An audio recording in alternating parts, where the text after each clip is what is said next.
Bonjour à tous, ici Elsa Et Simon. et on fait des capsules vidéo pour les psychologues, les parents et les gamers sur la consommation de jeux vidéo. On est là pour répondre à vos questions. N'hésitez pas à les laisser en commentaire.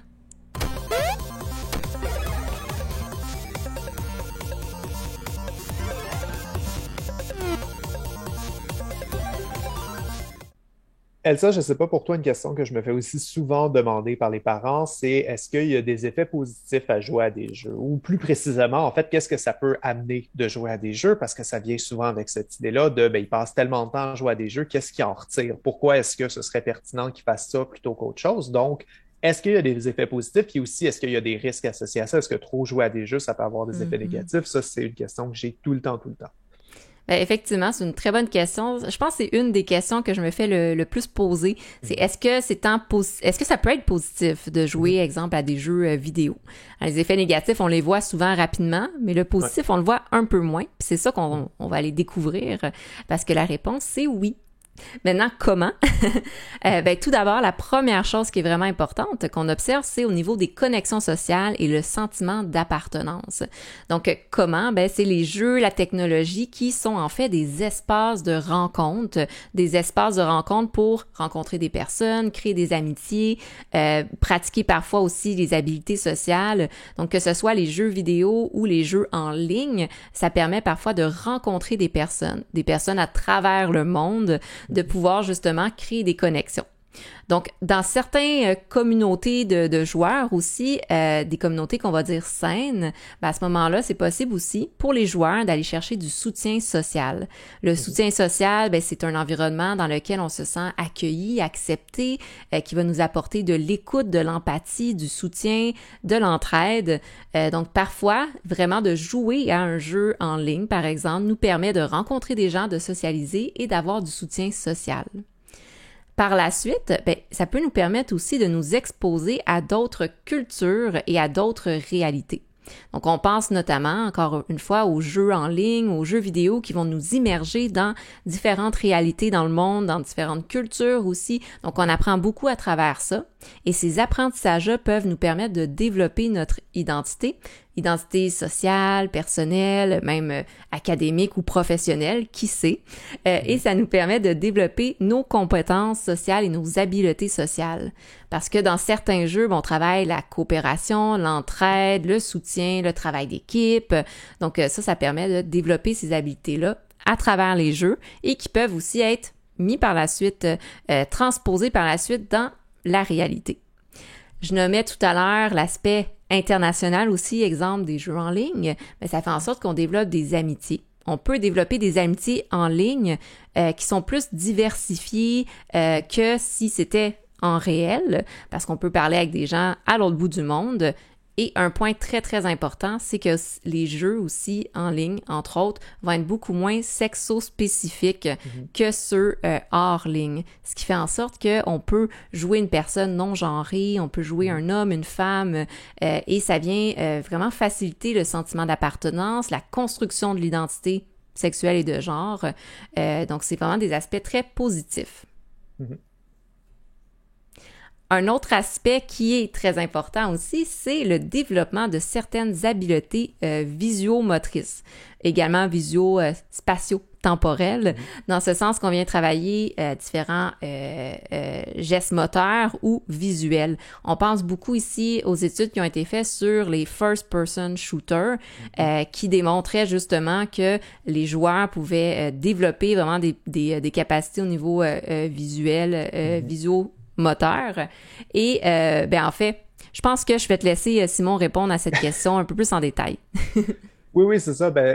On voit justement beaucoup chez les jeux, les joueurs d'action, plus d'acuité visuelle, une meilleure capacité de reconnaître des détails dans un environnement ou quoi que ce soit, plus de vivacité aussi, intellectuelle, tout ça, parce que c'est justement un jeu qui apprend à porter attention à quelque chose puis à faire des réactions très rapides. Fait qu'on apprend, on voit que des joueurs de jeux vidéo d'action, surtout des jeux vidéo de tir, vont avoir, c'est ça, des meilleurs réflexes, quoi que ce soit.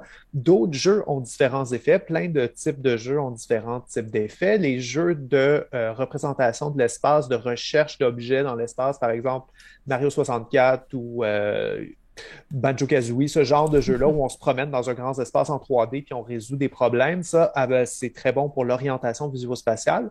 C'est lié à un facteur de protection pour l'hippocampe dans le cerveau, donc ça fait des joueurs qui sont mieux capables de s'orienter après ça dans leur vie de tous les jours, autant les jeunes que les personnes les plus âgées. Donc, il y a plein de bénéfices neuropsy avec les jeux vidéo qui peuvent s'exprimer le plus on joue, en fait. Puis Ouais. c'est en partie, ouais, c'est ça. Puis ben, je te laisse continuer. Et voilà, les compétences en neuropsy qui ressortent super intéressant. Un autre effet positif, donc là, on vient de voir au niveau social, on vient de voir aussi au niveau du développement du cerveau, mais également au niveau de tout ce qui est la culture et l'apprentissage, parce que il peut y avoir un apprentissage par exposition. Si on pense notamment au contenu historique, le jeu Civilisation, le fameux série de jeux Assassin's Creed, qui vraiment nous immerge dans la culture et que ces jeux sont vraiment basés sur des concepts historiques réels, ce qui permet d'apprendre aussi en jouant.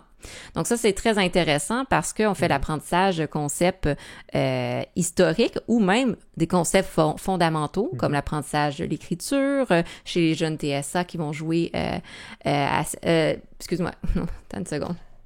Ah oui, apprentissage de l'écriture chez les jeunes TSA qui jouent à Minecraft. Excuse-moi, je savais pas ça. Ouais, ça, je l'avais mis en... Ouais, c'est parfait. Puis, fait que c'est ça, je te le coupe. Mais, fun fact, c'est ça, mais Minecraft, c'est tellement un outil d'apprentissage, Ouais, là, justement, là, on le oui. sait, là, les profs s'en servent, les parents s'en Pour la servent. programmation, en fait, tu l'as écrit, mais ça, je le nommais, Ouais, je pense, sans donner ouais, ouais, trop de détails, là, mais c'est bon. super. OK. 3, 2, 1. Une autre chose qu'on se doute pas, mais c'est que les jeux peuvent également donner de l'information et des effets positifs sur les apprentissages fondamentaux. C'est quoi les apprentissages fondamentaux? Ben ici, on parle notamment, ça peut être la pratique de l'anglais, par exemple. Si je veux jouer avec des joueurs à l'international sur des réseaux en ligne, la majorité des gens parlent en anglais. Donc, je connais personnellement beaucoup de gens qui sont devenus bilingues en gamant, en jouant aux jeux vidéo. Une autre chose qu'on voit et qu'on découvre de plus en plus, c'est notamment l'apprentissage de la programmation, par exemple, avec des jeux comme Minecraft. Donc, il y a vraiment des jeux vidéo qui sont utilisés pour faire des apprentissages fondamentaux, l'écriture également qui a été observée. L'apprentissage des mathématiques, apprendre à compter, etc. C'est pas tant que le jeu sert à apprendre, on n'est pas dans un Mhm. simulateur d'apprentissage, c'est plus que pour réussir au jeu, il faut connaître ces facteurs-là. Donc, justement, Minecraft, c'est tellement un bon exemple. Les circuits de Redstone pour faire des machines complexes demandent une compréhension de la programmation. Donc, les jeunes Ouais. qui apprennent à manipuler le Redstone, apprennent à programmer sans même réaliser qu'ils sont en train d'apprendre parce que eux ne font que jouer. C'est beaucoup ça qu'on voit dans les jeux.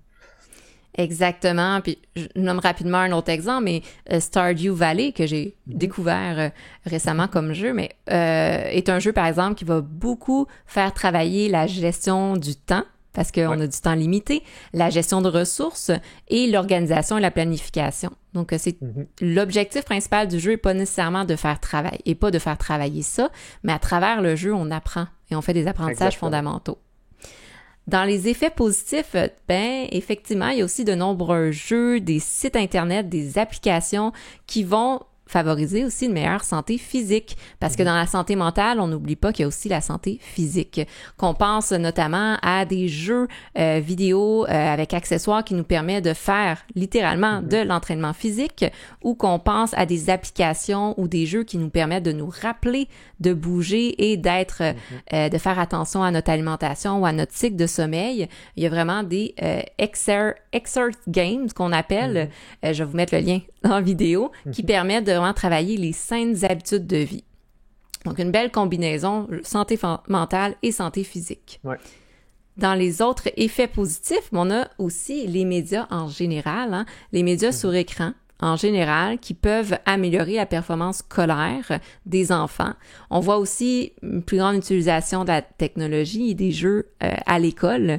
Littéralement, il y a des jeux aussi qui sont transformés pour être utilisés en jeux éducatifs, enrichir les connaissances, accroître la littératie, l'apprentissage, encore une fois, écriture, mathématiques, ou aider dans les relations positives dans le milieu un peu plus pédagogique et académique.